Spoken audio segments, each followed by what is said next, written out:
there are times in your life when you're not going to be happy. And then what are you going to do? Your goal is demolished. And there are going to be plenty of times in your life when you're not happy. There might be years. And so it's a shallow boat in a very rough ocean. Without a plan, you're gonna stay right where you are. It's time for you to make a move. Write the rules. Be your own director. Take the power. So what's your plan? How are you willing to change? What is it that you're gonna do to make a difference? Make today different than it was yesterday?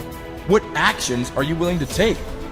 The least we can do is consider what we've done and individually, collectively do the best we can to try and turn this thing around. I blame no one. I look in the mirror.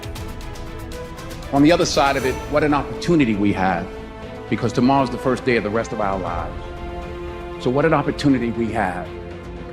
For far too long, you've allowed the volume of your past misfortunes, your past setbacks, and your past failures to play way too loudly in your speaker of life.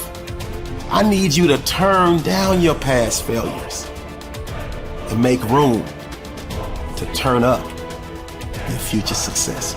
You have got to change the way you think. It is the whole determining factor of where you go in life. We are all where we are today because we thought ourselves to this position. If you don't like the position, think yourself out of it. You know what passion is? Passion is an emotion. It's an emotion without an action. Passion will get you nowhere. Inner drive will get you nowhere unless you act on it. You have to act on your passion. You have to act on your inner drive. Don't let those feelings stay inside of you. You got to know what to do with them. You got to know how to make them work in order to get what you want. Don't keep it inside. And so embrace the fact that you're going to have to sacrifice and suffer to some extent. Once you've embraced that it's going to happen, it's almost not that bad. Push yourself, get it done, make it happen. Stop looking for external motivation and start building that fire inside of you. Start adding more logs, more petrol to those flames every single day. And when that thing tells you to quit, you look at it in his eye and say, I ain't going nowhere. I will break you before you break me. You will not defeat me. You will not destroy me. You owe it to yourself to feel the pride of knowing you made your life. You didn't get lucky. You worked for it. You sacrificed. When it was hard, you pushed harder. We try so hard in our lives to fit in. We try to fit into certain groups, certain frats, certain sororities, among certain friends. Yet the people we idolize are the ones that stand out. But when you're prepared, there is no fear. There is no fear of failure, okay? Because even if you've walked out of something and you feel like you failed at it, your preparation is so strong that you're gonna take that failure and turn it into the outcome you desire. And most people stop at failure, okay? We've all failed at things. I'm gonna continue to fail at stuff, right? It's the most powerful tool you can use, but it all depends on how you use it. We talk about it in Relentless, okay? A scalpel, okay? In the hands of an individual, it can do unbelievable damage. In the hands of a professional, of a doctor, it saves lives. So it's the same thing with failure. It's how you use it. It's that drive inside of you, okay? It's what we talk about, the dark side. The dark side is filled with failure, but it's the fuel that burns you like something that's never burned inside you before. Fully mature people accept that their actions have consequences. A fully functioning adult knows that he or she can choose an action, but once the action is taken, both predictable and unpredictable consequences will follow. The true adult accepts that for every cause there will be an effect. For every action, there will be a reaction. You can choose the action before you act, but you cannot choose or control the consequence or reaction afterward. Intelligent adults are very careful about the thoughts they think and the actions that they take. They do not fool themselves or engage in self-delusion. They don't pretend that things might happen differently, nor do they trust to luck. inactions also have consequences. What are called crimes of omission are often more serious to your long-term prospects than the mistakes you make.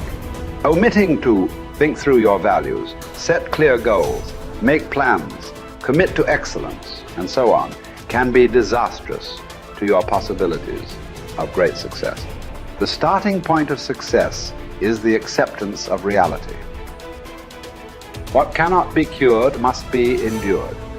Often people will come to me with challenges they are facing, and I will ask them this simple question: is this a problem or is this a fact? If it's a problem, it's amenable to a solution. There is something that you can do to change it. If you are not happy with the situation, it is up to you to go and do whatever you can to resolve it. A fact, however, is different from a problem. It is something that exists, like the weather, like rain or snow. There is nothing that you can do about it. You can solve problems, but the reality principle says that you have to learn to live with facts. Something unfortunate that has happened is a fact. A sale that did not go through, a business deal that collapsed, a relationship that didn't work out. All of these are facts. Many people waste an enormous amount of emotional energy struggling with facts when they would be much better off concentrating on doing better in the future. Your goal is to be happy, confident, and optimistic. The way that you achieve this is by making these positive responses so automatic that you remain predominantly happy, confident, and optimistic no matter what happens. You can achieve this result by taking specific, proven, practical steps that have been used by millions of people and which work with virtually unfailing certainty. The starting point is accepting complete responsibility for every aspect of your life. The law of sowing and reaping, whatever you sow or fail to sow, is going to determine what you reap in the end. The law of accumulation reminds us that everything counts. Every positive step you take is moving you toward building a great life for yourself. Every positive word or thought or image is deepening your belief and increasing your confidence in your ability to achieve wonderful things. Finally, remember the law of reversibility. If you act in a manner consistent with high performance and high self-confidence, those very actions will generate the feelings consistent with them. Every positive, constructive action that you take in the direction of your dreams and goals will reinforce your belief in yourself and in your ability to accomplish your ideals. The challenge for building good habits and breaking bad ones is often finding a way to pull the long-term consequences of your bad habits into the immediate moment. So you feel a little bit of pain right now and want to avoid it. And the long-term rewards of your good habits into the immediate moment so you have a reason to repeat it again in the future. Each behavior casts a vote for the type of person that you want to become. And if you cast enough votes for that type of identity, you start to believe that about yourself, right? Like if you go to church for 20 years, you believe that you're religious. You study Spanish every Tuesday for 30 minutes, you believe that you are studious. So in that way, your habits provide evidence of your desired identity. And I think that that is probably the ultimate reason that habits are so important. It's true, like habits can help you earn more money or be more productive or lose weight. And all that stuff is great. But in addition to the external results that habits provide, they also shape your sense of self. They are the engine or the avenue through which you learn to believe things about yourself.